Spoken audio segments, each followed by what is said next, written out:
ओम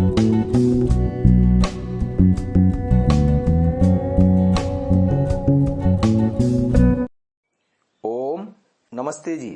30वीं श्रव्य कणिका, दयानंद दिवाकर, लेखक आदित्य मुनि जी, वानप्रस्थ।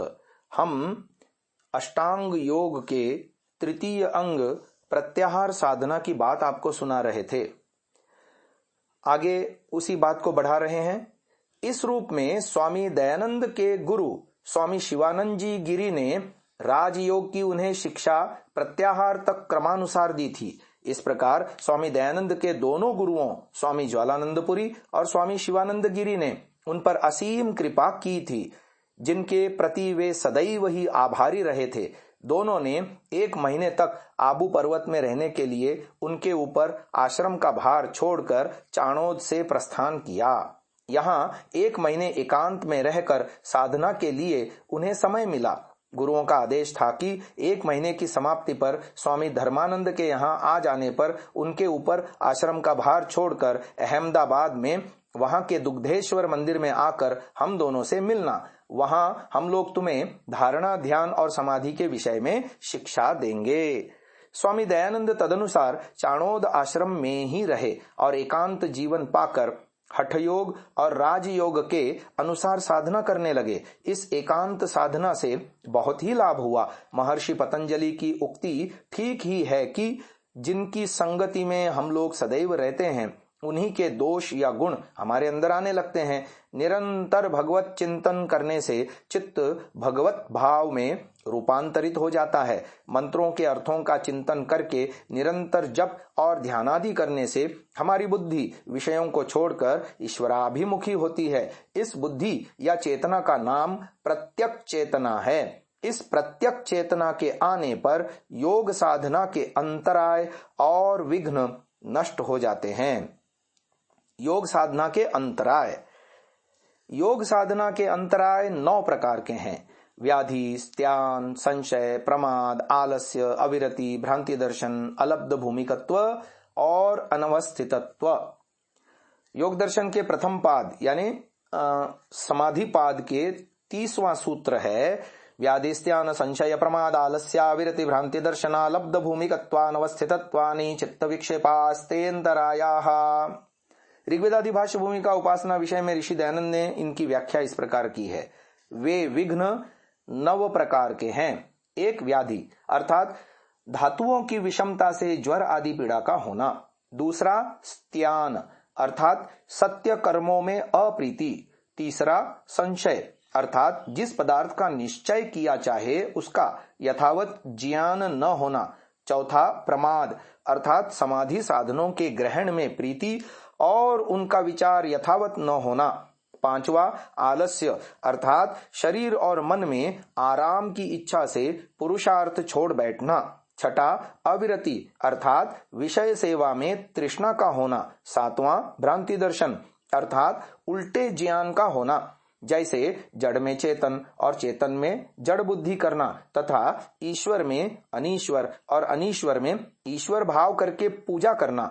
8 अलब्ध भूमिकत्व अर्थात समाधि की प्राप्ति न होना। और 9 अनवस्थितत्व अर्थात समाधि की प्राप्ति होने पर भी उसमें चित्त स्थिर न होना। ये सब चित्त की समाधि होने में विक्षेप अर्थात उपासना योग के शत्रु हैं। ये अंतराय साधना में विघ्न डालते हैं, चित्त में विक्षेप लाते हैं और चित्त को स्थिर नहीं होने देते हैं। चित्त को स्थिर करना ही साधना है। ये 9 प्रकार के अंतराय रहने से चित्त स्थिर नहीं हो सकता, अपितु चंचल होता है। इन अंतरायों और विघ्नों को हटाने के लिए स्वामी दयानंद ने बहुत प्रकार से सोच विचार करके कुछ उपाय निश्चित कर लिए थे। ये उपाय उन्हें बहुत ही उपयोगी मालूम पड़े थे। पहला था व्याधि। शारीरिक अस्वस्थता का नाम व्याधि और मानसिक अस्वस्थता का नाम आधि है। व्याधि के साथ आधि का निकट संबंध है। शरीर अस्वस्थ होने पर मन भी अस्वस्थ हो जाता है। शरीर और मन अस्वस्थ होने पर साधना असंभव है। स्वास्थ्यकर, पुष्टिकर और सुस्वादु आहार परिमित रूप से ग्रहण करने से शरीर स्वस्थ होता है और भगवत संगति और स्तवन यानी स्तुति से मन स्वस्थ होता है। दूसरा विघ्न है स्त्यान। साधना कर्तव्य है और आवश्यक भी। इसको जानते हुए भी साधना में बहुत व्यक्ति तत्पर नहीं होते हैं, क्योंकि साधना के लिए इच्छा ही उत्पन्न नहीं होती। इसी का नाम स्त्यान है। कठोर पुरुषार्थ, अध्यवसाय और मानसिक बल के प्रयोग से स्त्यान को हटाना चाहिए। तीसरा विघ्न है योग में संशय। जिस कार्य में संशय है उस कार्य को उत्साह और उद्यम के साथ करना कठिन है। इसलिए प्रथमतः संशय भंजन की आवश्यकता है। शास्त्रों के उपदेश, गुरु के आदेश, विवेक बुद्धि से आलोचना आदि के द्वारा संदेह भंजन होता है। चौथा विघ्न है योग का प्रमाद। समाधि लाभ के लिए गुरु से जो कुछ साधना प्रणाली जानी है वह सब कुछ भूल जाना, साधना को छोड़ देना और पुनः विषय भोग में संलिप्त हो जाना, इसी का नाम प्रमाद है। ऐसी भूल कभी न हो, आत्मविस्मृति न हो। इसलिए अनुताप आने से ही साधना भंग के कारण कौन सा सर्वनाश हुआ इस पर बार बार चिंतन करना और इसके लिए प्रायश्चित्त के लिए 2 दिन उपवास के बाद दृढ़ संकल्प के साथ साधना का अभ्यास पुनः प्रारंभ कर देना कर्तव्य होता है। पांचवा योग का शत्रु है आलस्य। शरीर में दोष होने से ही आलस्य आ जाता है। शरीर साधना करना नहीं चाहता है। आसन आदि में अभ्यास में अप्रवृत्ति रहती है। लेटे हुए ही अच्छा मालूम पड़ता है। मन में भी ऐसे आलस्य का आ जाना भगवत विषयक चिंतन करना कठिन हो जाता है। ध्यान आदि में भी अप्रवृत्ति आना तमोगुण की वृद्धि से शरीर और मन की इस रूप की अवस्था होने से तमोगुण का प्रभाव जानो और इस आलस्य को हटाने के लिए किसी निर्जन स्थान में बैठकर 1000 बार गायत्री मंत्र का जप करना पर्याप्त है। अगला छठा योग का विघ्न है अविरति। विषय भोग से विरत न होना अविरति है। विषय भोग में मग्न हो जाना भी अविरति है।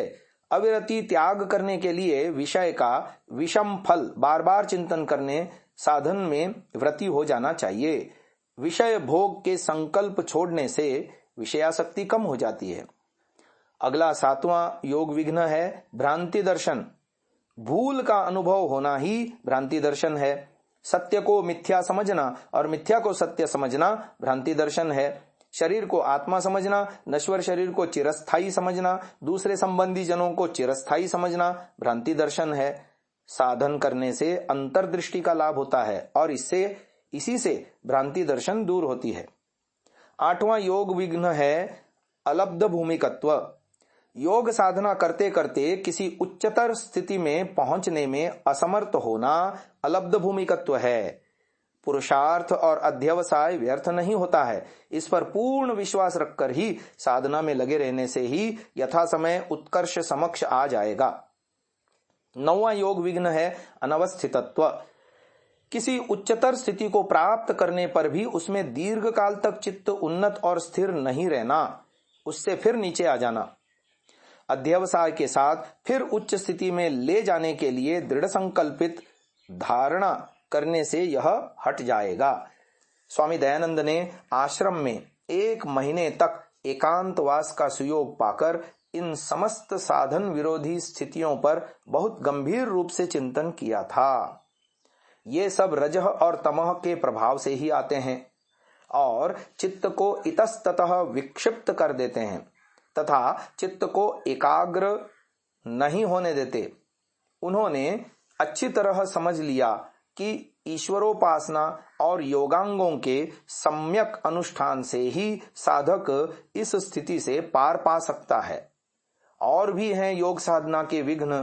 कल की श्रव्यकणिका में हम इसका प्रकाश डालेंगे। आज इसे यहीं विराम देते हैं। ओम।